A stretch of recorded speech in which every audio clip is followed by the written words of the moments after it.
nós somos plantadores de igrejas. E como tem pessoal que querem ouvir de Deus, mas como nós mesmos somos frequentemente o empecilho, atrapalhando sem querer, sem perceber. Ó Senhor, não sejam envergonhados por minha causa os que esperam em Ti, ó Senhor, Deus dos exércitos. Agora, este salmo tem um segredo, porque além de ser uma oração de Davi, era um salmo messiânico. Veja bem, em versículo 21, por alimento me deram fel, e na minha sede me deram a beber vinagre. E em versículo 9, pois o zelo da tua casa me consumiu, e as injúrias dos que ultrajam caem sobre mim. Claramente é um salmo messiânico. Nós não sabemos exatamente quais os salmos que o Senhor Jesus orou na cruz. De um salmo temos certeza, você sabe, é 22, porque me abandonaste. Mas provavelmente também esse salmo, Senhor, eles me deram fel. E imagine, queridos irmãos, se o Senhor Jesus na cruz orou, não sejam envergonhados por minha causa os que esperam em Ti, ó Senhor Deus dos exércitos, quanto mais nós, servozinhos do Senhor Jesus Cristo, como nós temos de cuidar. Senhor, perdoa-me quando tenho sido um atrapalho. Você queria ser uma bênção? Pelo menos vamos aprender para não ser um empecilho. Nós que queremos ser plantadores e revitalizadores das igrejas, Senhor, não sejam envergonhados por nossa causa os que esperam em Ti, ó Senhor, Deus dos exércitos. Agora, quem orou este salmo é o Davi, que não era rei ainda. É um salmo messiânico. Quem orou é o Senhor Jesus, que também tinha de esperar para assumir completamente o reinado dele. Porque o Senhor Jesus chegou pregando para o pessoal se converter, porque estava perto o reino de Deus. O reino de Deus sempre tem sido uma mensagem central na vida do Senhor Jesus Cristo. É claro, porque Ele era o Rei, Ele é o Rei. O Rei está chegando. Glória ao Cordeiro que é também o Rei, o nosso Rei. Irmãos, pense bem nesta contradição, nesta tensão na vida do Senhor Jesus. Ele, o Cordeiro de Deus, Ele, o Rei dos céus, orando, venha o teu reino. Ele dizendo, feliz, abençoados são aqueles que, etc., as bênçãos lá da montanha, as parábolas do reino, nos enviando para pregar o reino de Deus. Ele seria rei, mas ele é rei. Mas os judeus sabiam que viria o rei. As promessas messiânicas, irmãos, no Velho Testamento apontam não somente para o Cordeiro, mas para o Rei.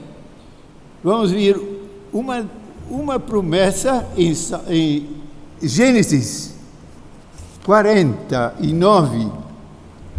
Lá diz: o cetro não se arredará de Judá, nem o bastão de entre seus pés, até que venha Siló, e a ele obedecerão os povos.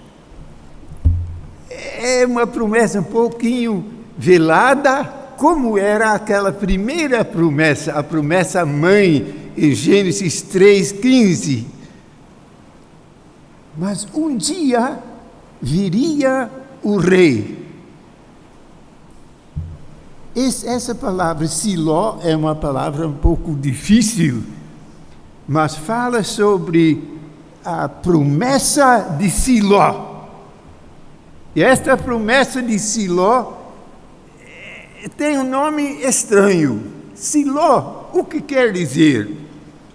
Um nome estranho, difícil, não era um título, como se fosse rei, nem era um nome próprio, como Judá, mas era uma descrição de uma pessoa. Você percebe em Gênesis 49, versículo 10, se trata de um cetro.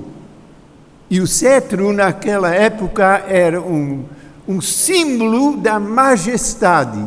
A gente podia dizer, era uma coroa. O cetro era um bastão, um símbolo daquele que era o rei. E diz aqui, o cetro não se arredará de Judá, nem o bastão de entre seus pés, até que venha Siló. E a pergunta era, quem seria este rei? Agora, logo antes, o Jacó, o velho Jacó, fala sobre o leãozinho, o leão e leoa. É claro que ele se refere ao leão de Judá. E era uma tensão entre os irmãos, porque Jacó finalmente tinha 12 filhos. Quem seria o portador daquela promessa? Era aquela promessa lá de Gênesis 3,15. Aquela promessa que tinha sido carregado por todo esse pessoal também dentro da arca. E depois da arca tinha se espalhado, chegando a Babel. As línguas se confundiram completamente. E os nomes mudaram, mas a promessa ficou, assim como uma preciosidade, alguma lembrança nos povos. Um dia será diferente. Até o historiador romano Suetônio sabia desta promessa, desta esperança. E também um velho feiticeiro sabia disto. Jacó é por volta assim de 1800, mas o velho feiticeiro vivia uns 400 anos depois, era o Balaão. E esse Balaão foi usado por Deus de uma maneira especial, porque veja bem em Números 22.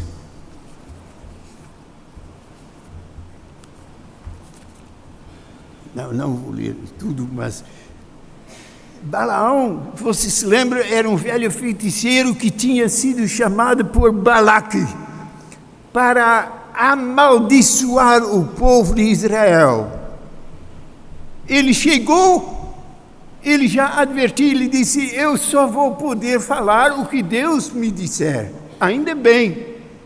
E em vez de amaldiçoar o povo, como ele abençoou este povo. E disse em Números 24, versículo 17, Números 24, 17,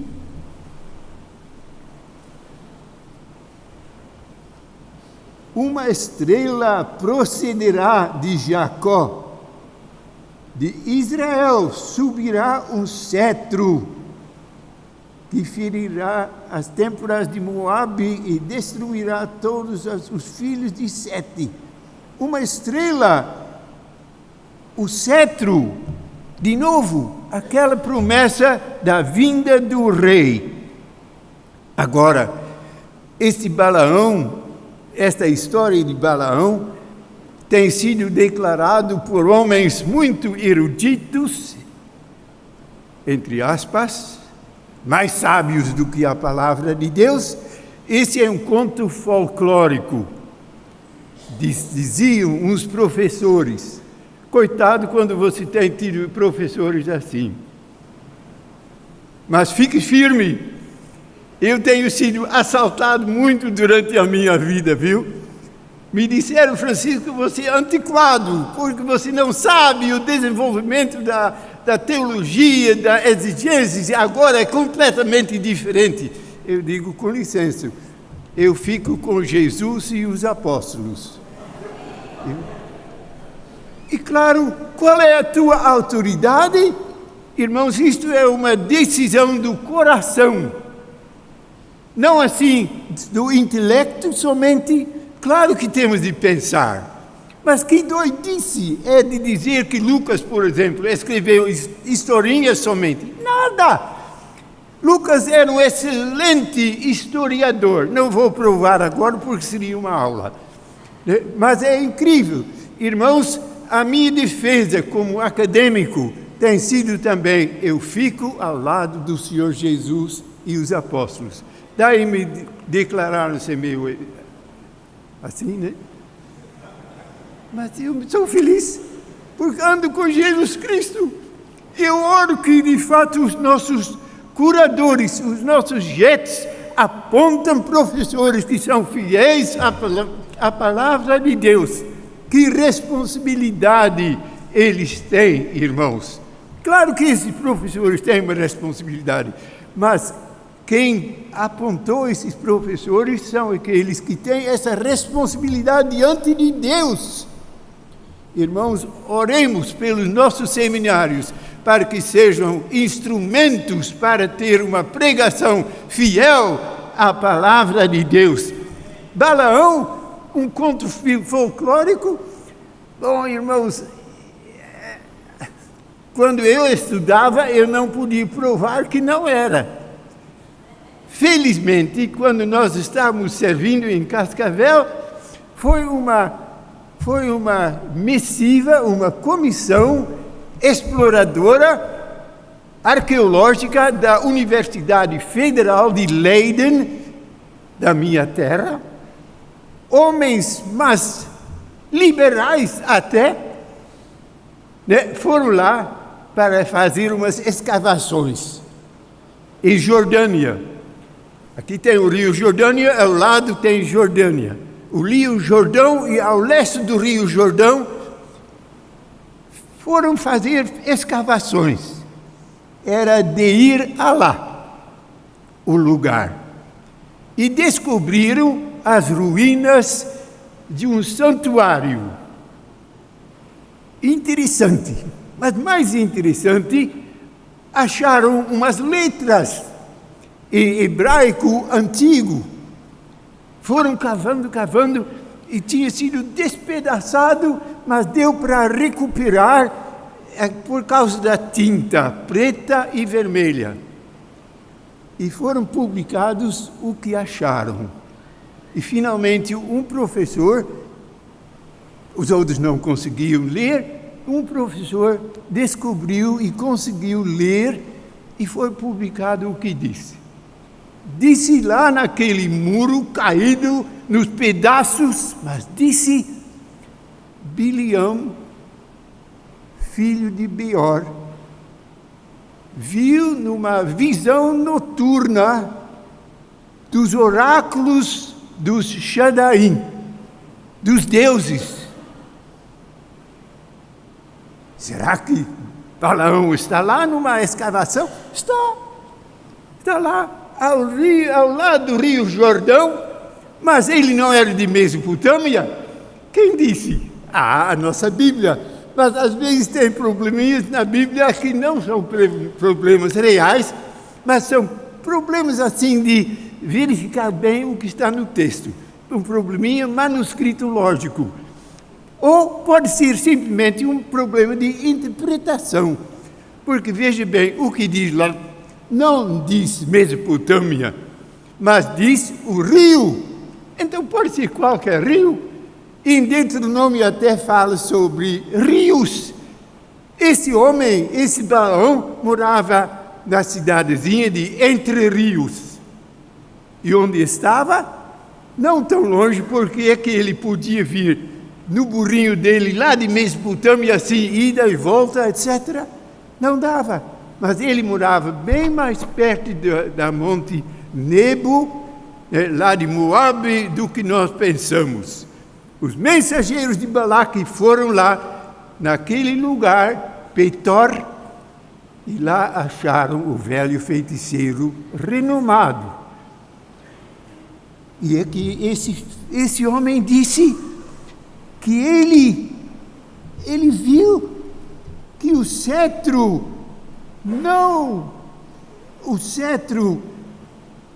vai subir de Israel. Uma maldição, uma bênção. Uma estrela procederá de Jacó, de Israel subirá um cetro que até ferirá Balaque, Moabe. Irmãos, esta promessa ficou tão conhecida, entrou na história e muitos anos depois, séculos depois, você vai vê-lo novamente em Ezequiel. Em Ezequiel 21. E lá diz na palavra de Deus alguma coisa interessante. E você devia se lembrar que já avançamos bastante na história. Não é mais a época de Jacó, nem do velho Balaão, mas de Ezequiel. Por volta, um pouco antes de 586, antes do povo de ser levado para a Babilônia, antes da destruição de Jerusalém. E diz a palavra de Deus através de Ezequiel: e tu, ó profano e perverso príncipe de Israel. Quem era? Era Zedequias, o último rei de Israel, cujo dia virá no tempo do seu castigo final. Assim diz o Senhor: tira o diadema e remove a coroa. 27. Ruína, ruína, a ruínas a reduzirei, e ela já não estará, até que venha aquele a quem ela pertence de direito. É interessante, a mesma coisa, o que Balaão falou, até que aquele vem a quem tem direito, Siló, a quem devemos obediência. E aqui de novo, uma profecia, Ezequiel: até, tira essa coroa, homem, até que venha aquele a quem ele pertence de direito. E o rei viria, e veio Jesus Cristo, até que venha Siló. E a chegada de Siló está na plenitude do tempo. Ninguém sabia quando era a plenitude, mas era como se Deus tenha um copo na mão para medir o tempo e também para medir os pecados dos povos. E quando está cheio, Deus diz: chega. Plenitude dos tempos. Daí ele mandou Jesus. E era como se Deus risse dos governadores da terra, porque naquela época em que ele mandou o Siló, no mesmo tempo o imperador mais poderoso estava lá no trono em Roma. Mas agora Deus disse: agora eu vou mandar o meu Silózinho num cantinho da terra.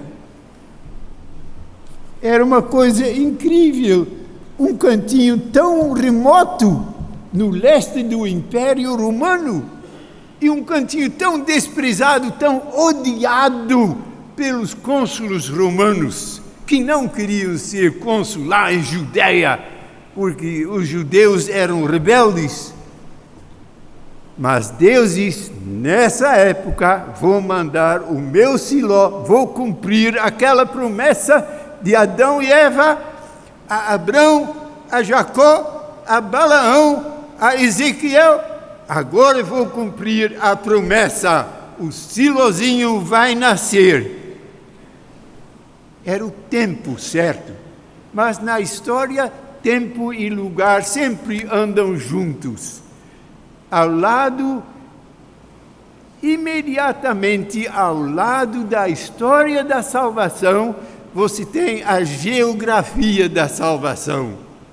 E Deus, decidindo que Ele ia mandar o seu Silózinho, Ele tinha de decidir também onde é que Ele ia colocá-lo, num berço. E a terra é redonda.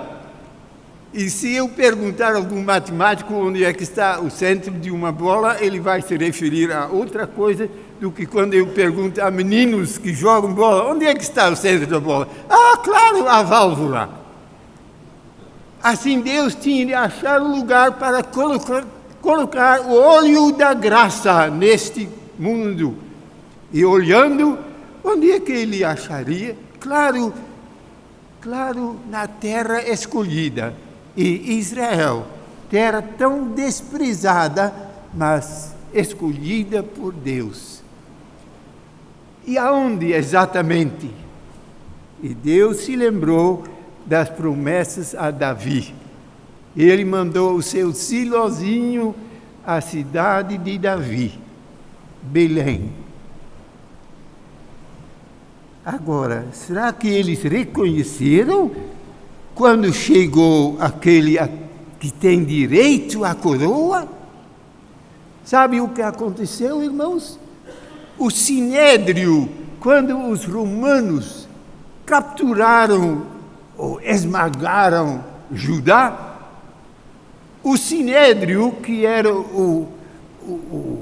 a coroa, propriamente podíamos dizer, lá de Israel, aqueles homens todos juntos disseram: ai, o cetro, usando a mesma palavra, o cetro foi tirado de Judá e o Messias não veio. Como aquela promessa estava embutida no povo. O Messias não veio e o cetro desapareceu. Mas quando chegou aquele que tem direito a usar o cetro, será que eles reconheceram? Quem reconheceu? Maria, José, uns discípulos, uns velhos, Simeão, Ana, mas não muitos. Porque os líderes recusaram o Messias. Até que quando ele andava no burrinho, vendo o cumprimento da promessa quase, disseram: não, vamos matá-lo.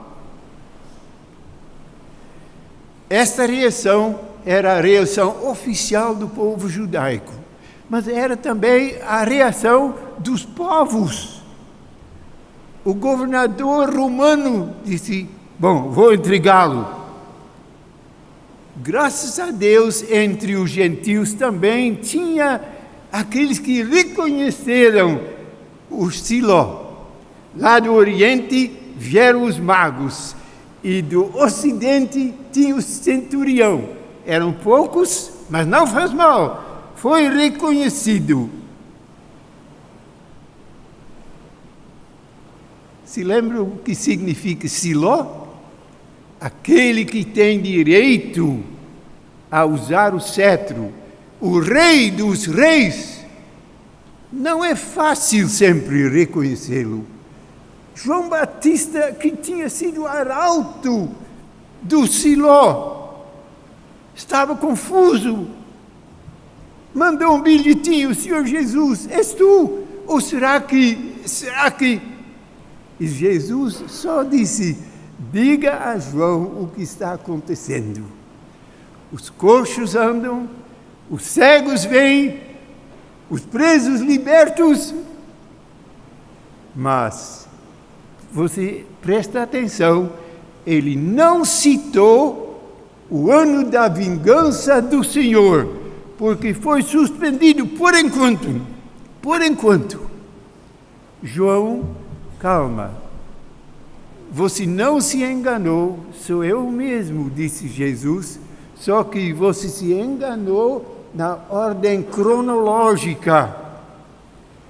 Você sempre pregava com tanto gosto que o machado estava pronto, que o juízo vinha vindo. E de repente o Espírito Santo tocou no teu ombro, João. Você se lembra? E você tinha de dizer: eis o Cordeiro de Deus que tira o pecado do mundo. O Rei é o Cordeiro. Glória ao Cordeiro de Deus. E Deus diz: e você? Você reconhece este Rei? Irmãos, quando você tem dificuldade de reconhecer o Rei, se lembra que quando você tem orado muito e Deus não cumpriu, não respondeu, parece que não respondeu, que as tuas orações não respondidas são orações com uma coroa de espinhos. Tem sido o problema de todos os filhos de Deus durante séculos. Por isso eles clamam: Senhor Jesus, venha, venha logo. E todo o Islã está tentando de destruir aquela promessa a Israel. É a última luta. Mas Deus diz: espera aí um pouco. Não chegou ainda o ano da vingança do Senhor, mas virá. O Siló virá. Irmãos, o nosso Cordeiro venceu. Vamos segui-lo. Tenho tido o privilégio de estudar 2 anos com os irmãos moravianos de Zinzendorf.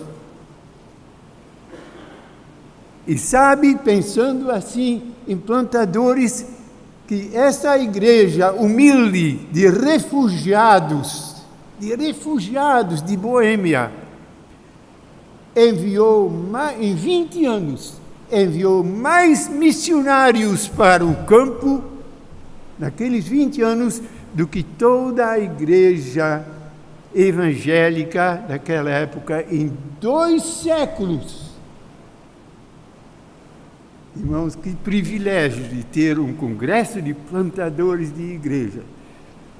Venceu o Cordeiro nosso. Vamos segui-lo. Amém.